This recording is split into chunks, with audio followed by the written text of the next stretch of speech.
Hello everybody, welcome to Abu Smart YouTube channel. In this lecture video, we will see how we can define the angle between two lines if that two lines intersect each other, and we will see how we can determine the angle between two intersecting lines.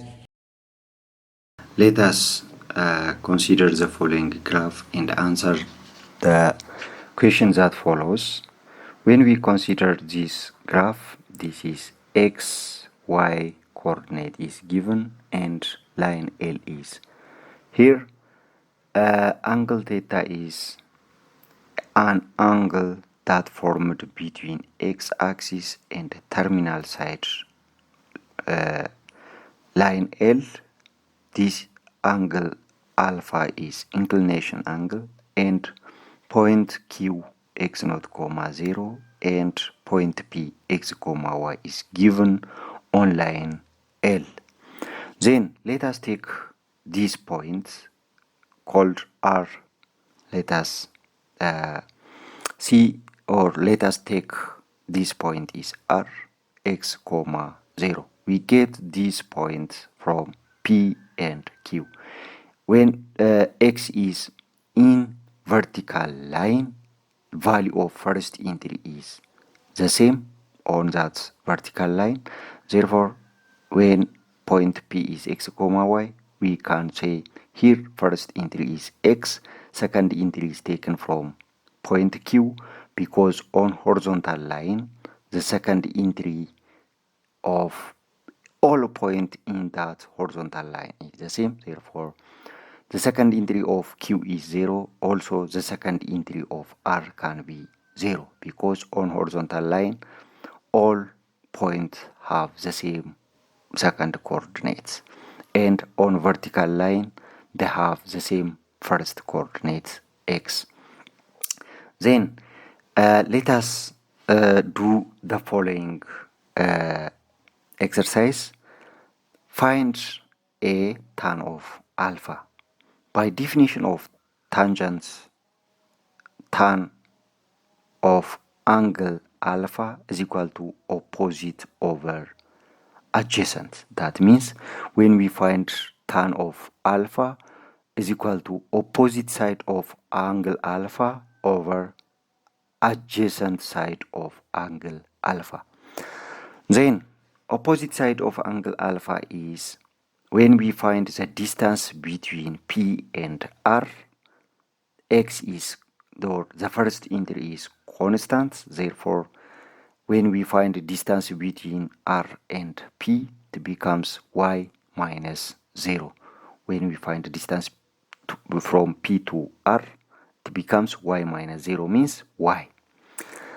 When we find adjacent side, that means the distance between R to Q, we can say that x minus x naught, because the second entry or y coordinate is constant. Therefore, we can say that x minus x naught, x is taken from first coordinate of R and x naught is taken from first coordinate of Q. That is x minus x naught is the distance between P and Q and R. Then when we say tan of alpha is equal to tan of alpha is equal to opposite over adjacent, that means when we find tan of alpha by definition of tangent trigonometric function, then tan of alpha is equal to opposite side of angle alpha over adjacent side of angle alpha. This alpha is inclination angle that is formed by between line L and x-axis. Then tan of alpha is equal to opposite over adjacent. Opposite means the distance between R up to P, that is on this is vertical line. Therefore, we can gets the distance between R and P, which is equal to the first entry on any vertical line is the same. Therefore, when we find the distance between point on vertical line, it becomes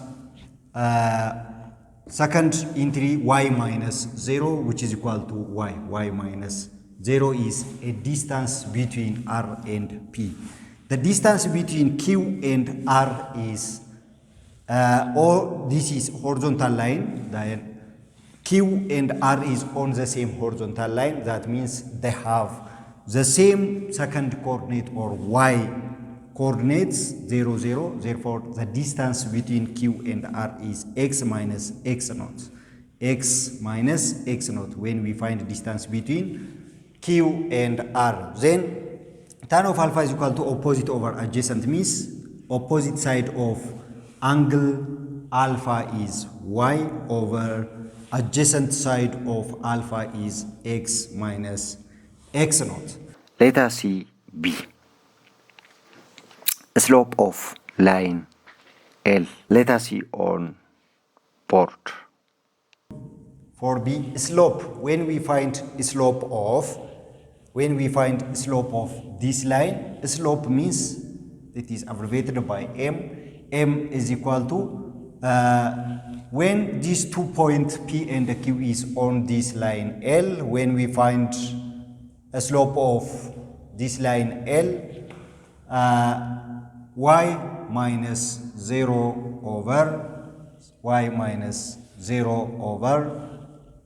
x minus x naught, which is equal to y over x minus x naught. And the relation between alpha and slope L. Let us see on board. The relation between tan of alpha and slope of line is tan of alpha when alpha is angle of inclination formed by line L and x-axis, which is equal to slope of line L, which is equal to y over x minus x naught. The relation between alpha and the slope of line L is this one. D. If L is a vertical, then alpha is equal to long space. That means when this line L is vertical, means when we rotate this line anti-clockwise, it becomes here vertical line, means when this line becomes on this vertical line, it becomes the angle alpha becomes 90 degree. When we rotate this line L up to here, it becomes 90 degree. Therefore, if L is vertical, then alpha is equal to 90 degree. That means when we move this L anti-clockwise and make here vertical line, here when L is become vertical line, this angle becomes right angle. That means when L is a vertical line, alpha is equal to 90 degrees. Okay, if L or if line L is horizontal, then alpha is equal to blank space. When L is become horizontal line, when this line is at initial, alpha is equal to 0 degree, or this line become here, it becomes horizontal line that overlap on x axis, then alpha is equal to alpha can 180 degree. On this horizontal line, alpha is 0 degree, or if we rotate this line L anti-clockwise and this line L is become here, it becomes alpha becomes 180 degree.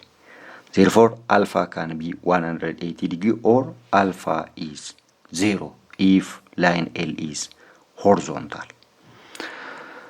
Before we rotating this line L, the angle between the angle alpha is 0 after rotating and this line becomes horizontal, this angle alpha is 180 degree.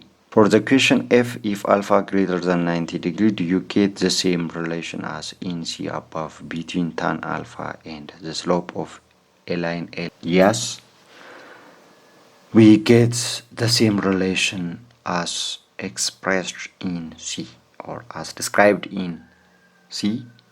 Tan of alpha is equal to slope of L, even if alpha greater than 90 degree, or obtuse angle or any angle greater than 90 degree, they have the same relation as described in C. Let us see definition 3.1. The angle alpha measured from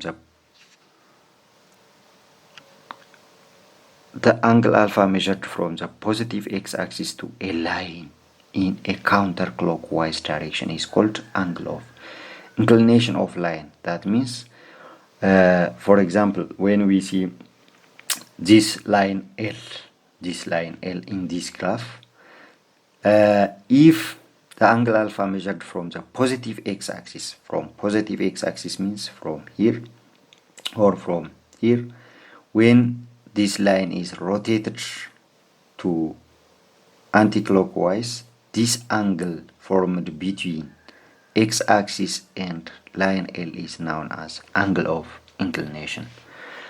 Let us see example 2. If the angle of inclination of a line is 120 degree, then its slope is tan of 120 degree is equal to negative square root of 3.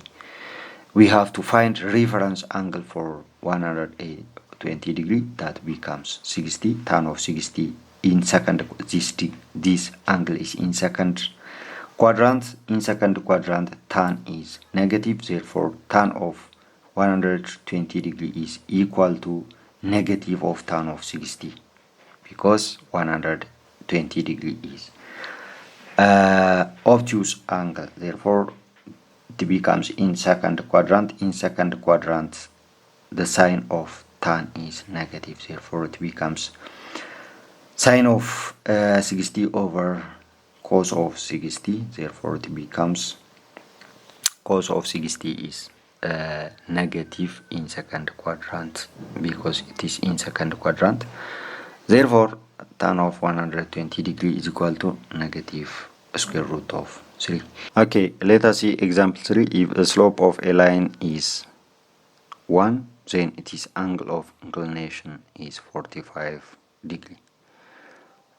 When alpha is 45 degree, for example in this graph, alpha is 45 degree, tan of 45 is equal to sine of 45 over cos of 45, therefore it becomes square root of 2 over 2 over square root of 2 over 2, because at 45 degree sine of 45 equal to cos of 45, therefore sine of 45 over cos of 45 equal to 1.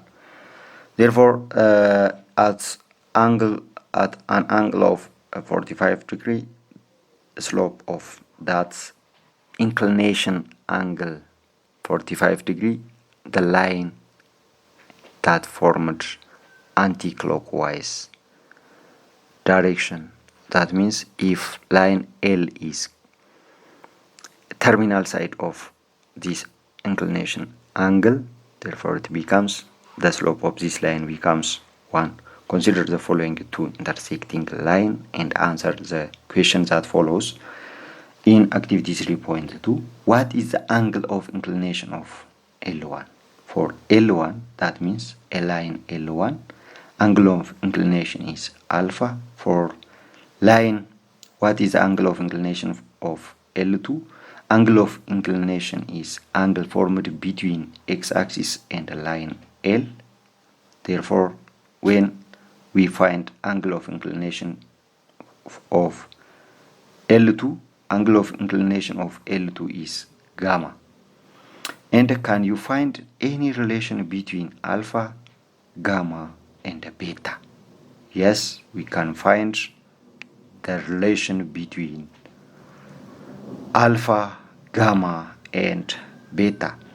when we see this the relation between alpha, gamma, and the beta, between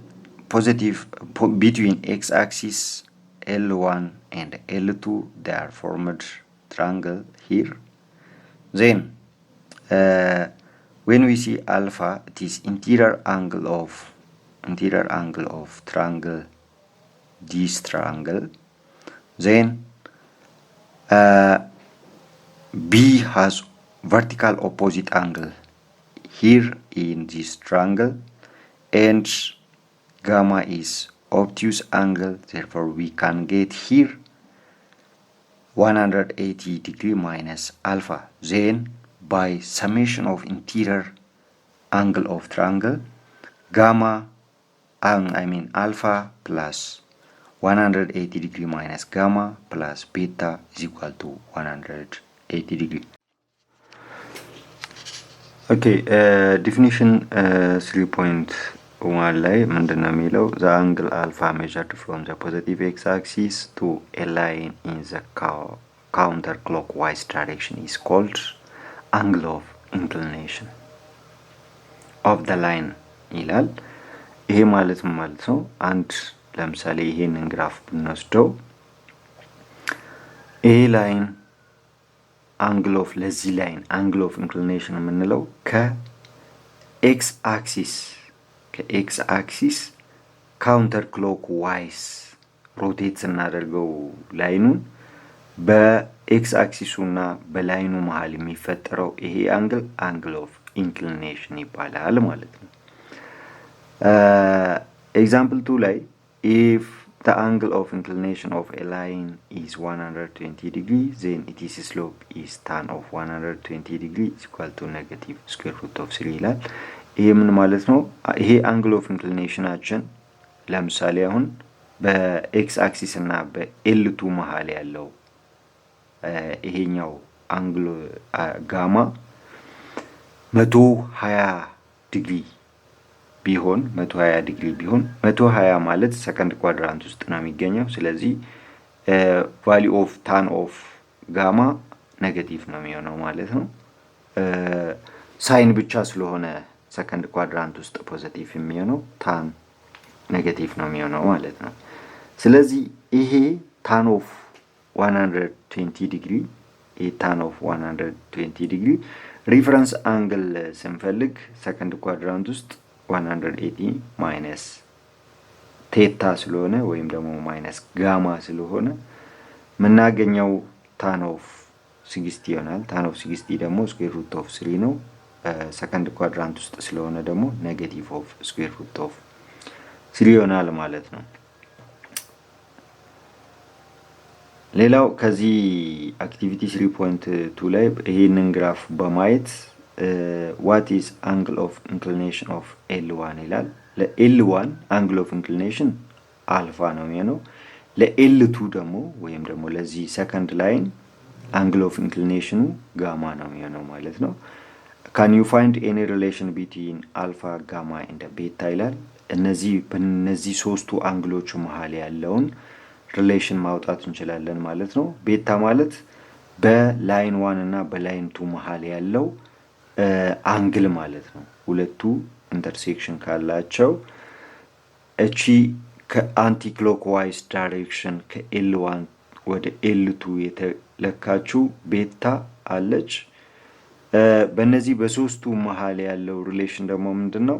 ይሄ ሁለቱ ላይኖች እዚህ ጋር እርስ በርሳቸው ክሮስ ሲደራረጉ እዚህ ጋር ትራያንግል ይፈጥራሉ ከኤክስ አክሲስ ጋር አንድ ላይ ከዚህ እዚህ የሚመጣው ትራያንግል አለ። ስለዚህ አንግል አልፋ አለ ኢንቲሪየር አንግል ኦፍ የዚህኛው ትራያንግል።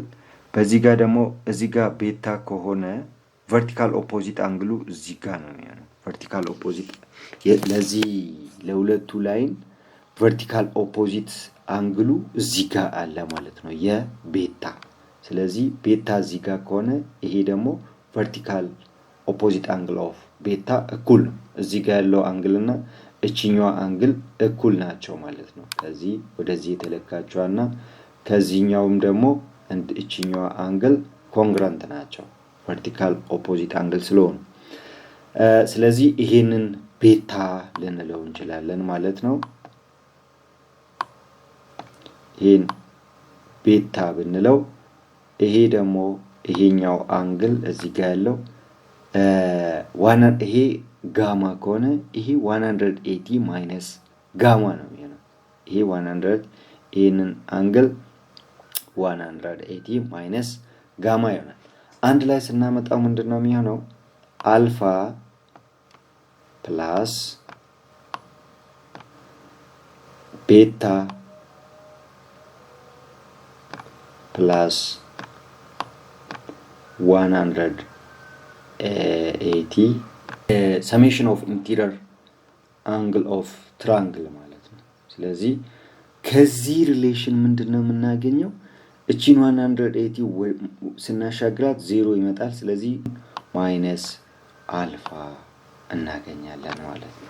ቤታ = ጋማ ማይነስ አልፋ ይሆናል። እዚህ ጋር ጋማው ኔጌቲቭ ስለነበረ እዚህ ፖዚቲቭ ነው የሆነው። እቺኛዋ አልፋ ደግሞ ፖዚቲቭ ስለነበረች እዚህ ጋር ስለመጣ ኔጌቲቭ ሆነች ማለት ነው። ስለዚህ ያላቸው ሪሌሽን ይሄ ነው። ስለዚህ አሁን የምንፈልገው tan of beta tan of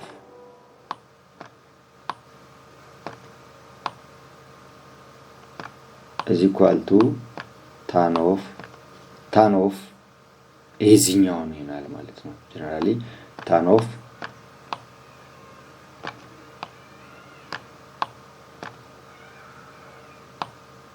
ጋማ ማይነስ tan of አልፋ ይሆናል። ስለዚህ የዚህን ደግሞ በትሪጎኖሜትሪክ ዲፊኒሽን እናውቃለን። tan of any angle is equal to sin of the given angle over cos of that angle. B ላይ what is angle of inclination of L2 ይላል። angle of L2 ጋማ ነው። በእነዚህ መሃል ያለው ሪሌሽን ደግሞ ይሄንን ይመስላል ማለት ነው። አሁን እንዳልነው ስለዚህ definition 3.2 ምንድነው የሚለው? the angle between two intersecting line L1 and L2 is defined to be the angle beta measured counterclockwise ይላል። ይሄ counterclockwise ከL1 ወደ L2 ያለው ይሄ angle between L1 and L2 ማለት ነው። በሁለቱ ላይኖች መሃል ያለው anti clockwise የተለካው ቤታ ነው ማለት ነው። ሌላው እዚህ ጋር አሁን ቤታ = ጋማ ማይነስ አልፋ ያልነው ቅድም አሁን ካልነው ኮንሰፕት የመጣ ነው። ስለዚህ tan of beta = tan of ጋማ ማይነስ አልፋ ነው ይሄኛው የመጣው ይሄኛው እንዴት ነው የመጣው? Okay, then let us see the relation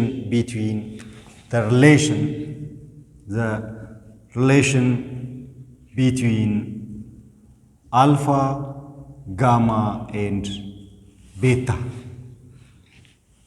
Okay, alpha is obtuse angle, therefore these two line and x-axis forms a triangle. This triangle,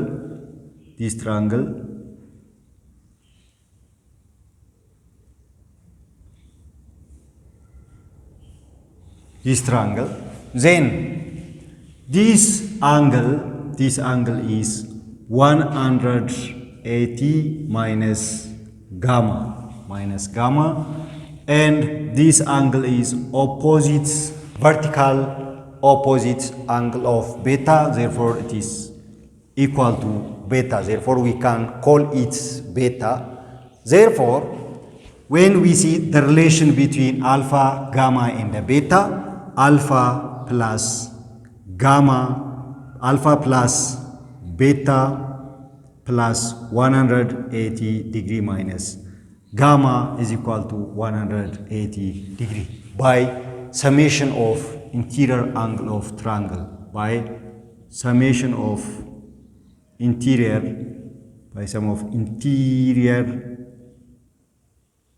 rear angle of triangle.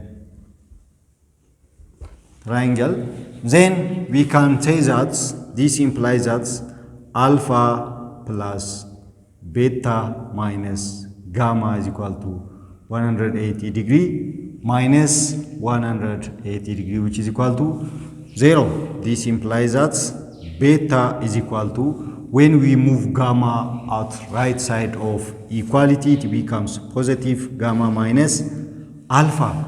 Gamma minus alpha.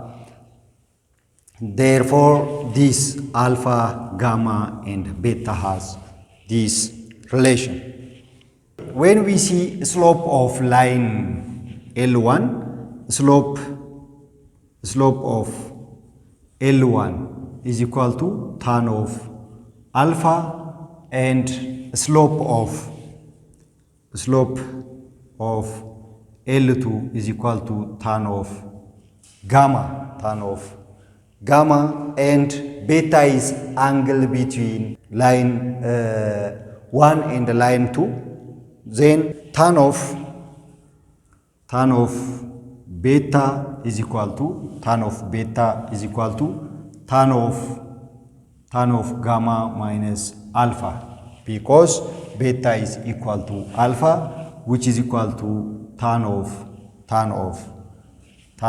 gamma minus tan of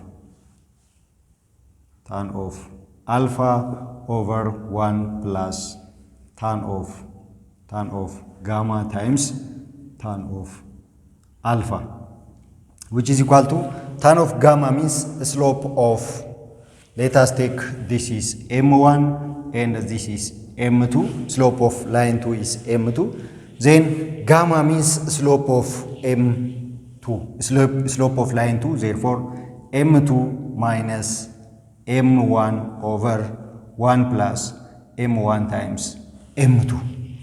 Then how we can get this relation? Let us prove that tan of beta is equal to tan of gamma minus tan of gamma minus alpha, which is equal to, tan means sine over cos, therefore sine of gamma minus alpha over cos of gamma minus alpha, which is equal to, this equal to sine of alpha minus gamma means sine of gamma times cos of alpha minus cos of alpha times sine of cos of gamma times sine of alpha over cos of gamma times cos of alpha plus sine of gamma times sine of alpha. Then, which is equal to, sine of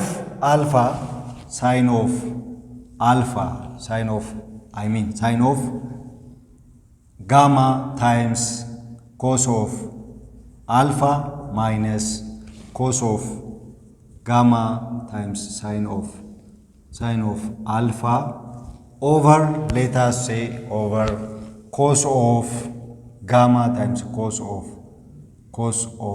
alpha over cos of gamma times cos of alpha, which is in denominator, plus sine of gamma times sine of alpha over cos of gamma times cos of alpha. When we take this is equal with this one, therefore which is equal to, let us say, this one becomes sine of gamma over cos of sine of gamma times cos of alpha over cos of gamma times cos of alpha minus cos of gamma sine of alpha over cos of gamma times cos of alpha over the denominator one is cos of alpha times cos of gamma over cos of gamma cos of alpha plus sine of gamma sine of alpha over cos of gamma cos of alpha, which is equal to, this one is equal to, we can cancel cos of alpha by cos of alpha, then sine of gamma over cos of gamma is left, then sine of, then cos of gamma can be omitted or cancelled by cos of gamma, then sine of alpha over cos of alpha is left, then over, this means 1 plus sine of gamma over sine of gamma times sine of alpha over cos of gamma times cos of alpha means tan of, this becomes sine of gamma over cos of gamma times sine of alpha over cos of alpha, which is equal to, this means tan of gamma minus tan of alpha over 1 plus sine of alpha over cos of alpha means tan of alpha times tan of gamma, which is equal to tan of alpha times minus tan of gamma minus tan of alpha is come from this relation, and that equal to tan of gamma means m2 minus m1 over 1 plus m1 times m1 times m2. Therefore, this relation is come from this one. Then, this m1 times m2 can be equal to 1 if line 1 and line 2 is perpendicular of each other. Therefore, when this line is perpendicular of each other, this becomes undefined. Therefore, this formula is done for non-perpendicular line. Text ላይ tan of beta is equal to tan of gamma minus alpha የሚለው tan of gamma minus tan of alpha over 1 plus tan of gamma times tan of alpha ሚል ብቻ ነው የተቀመጠው። ይሄንን ከየት እንደመጣ ለማግኘት ምንድነው የምናደርገው? tan of beta is equal to tan of gamma minus alpha ነው። ለምን ቤታ እና ጋማ እኩል ስለሆኑ ማለት ነው። እዚህ ሰርተን እንዳሳየ ነው ማለት ነው። beta is equal to gamma minus alpha ስለሆነ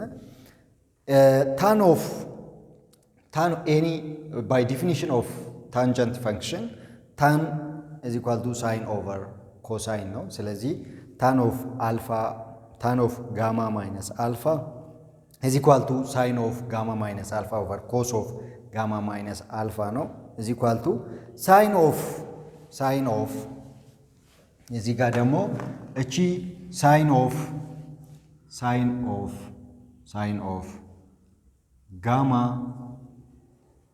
of gamma minus alpha is equal to gamma sine of alpha, and cos of gamma minus alpha is equal to cos of gamma cos of alpha plus sine of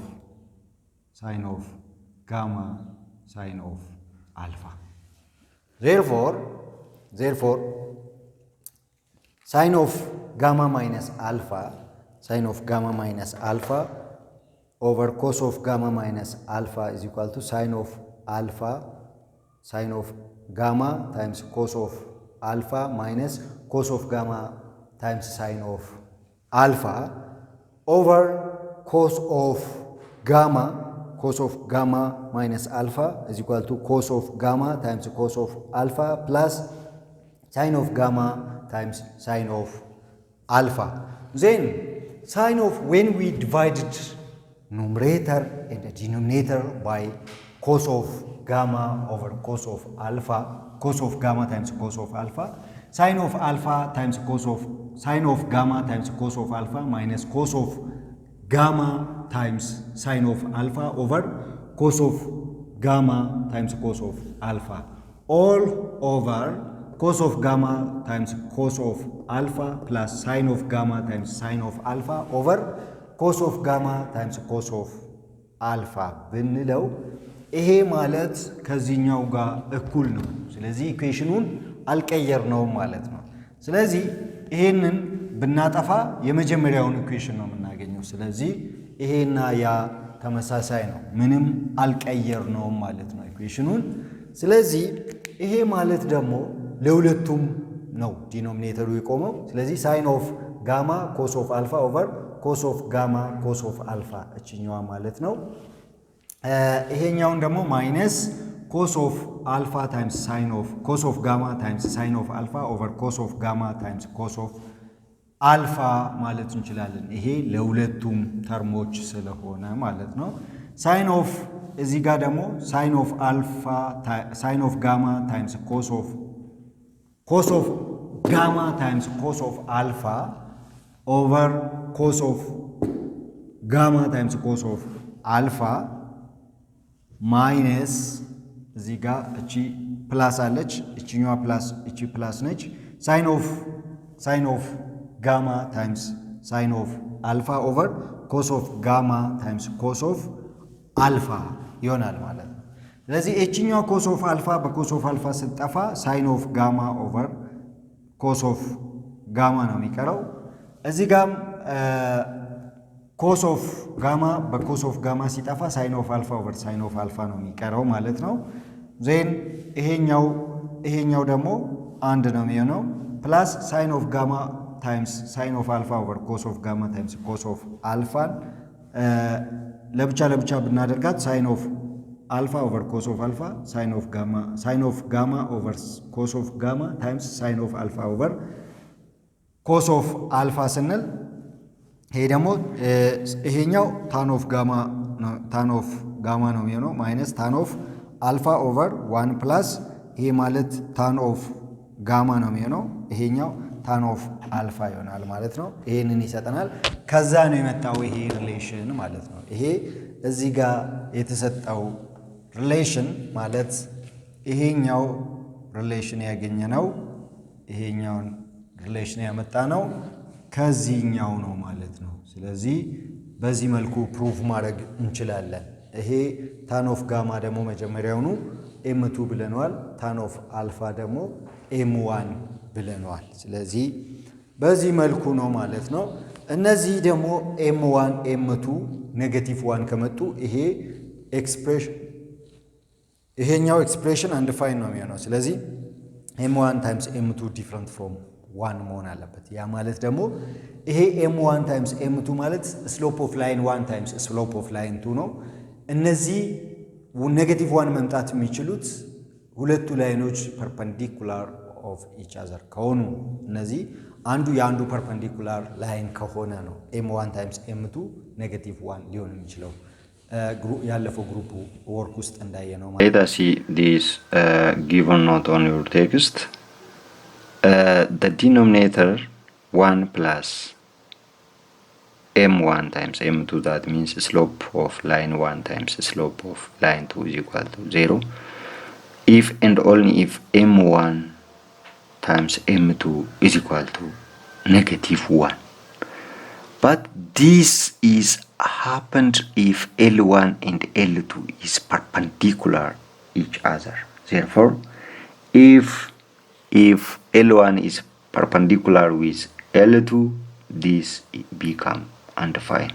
Tan of beta is undefined if and only if beta is equal to 90 degree. That means if that's two line L1 and L2 is perpendicular each other, this formula become undefined. Therefore, we can use this formula if beta is different from 90 degree. So the angle between the two line is 90 degree if and only if m1 times m2 is equal to -1 or m1 is equal to negative of 1 over m2. That means if L1 is, or line 1 is perpendicular with line 2, it becomes m1 times m2 means slope of line 1 times the slope of line 2 is equal to -1.